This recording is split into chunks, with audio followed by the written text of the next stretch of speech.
Hi friends, అందరికీ నమస్కారం. నేను మీ శ్రీరజని.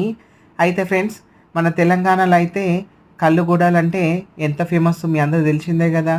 అయితే ఫ్రెండ్స్, నేను ఇవాళ అయితే మన ఇంట్లో బబ్బెలు నుండంగా గుడాలు పోసుకొని కమ్మగా తిందామనేసి అనుకొని గుడాలు పోసిన.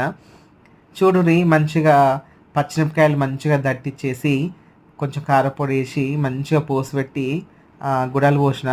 చూడుర్రి ఎంత మంచిగా ఉన్నాయో, చూస్తేనే నోరూరిపోతుంది కదా. అయితే కొంతమంది మన తెలంగాణలో అయితే ఇంట్లో పండుగలు చేసుకున్నా, లేకుంటే ఏదైనా ఫంక్షన్‌లు చేసుకున్నా, అలాగే దోస్తులతో దావతులు చేసుకున్నా గూడా మంచిగా కల్లు తాగకుండా గుడాలు బుక్కాలని మస్తు మంది అనుకుంటారు.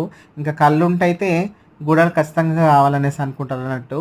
ఇంకా అందుకోసం అనేసి నాకు గూడా యాదకొచ్చి ఇంకా కల్లు లేదు ఫ్రెండ్స్. కాకపోతే గుడాలైతే పోసుకొని కమ్మగా తిన్నామన్నట్టు.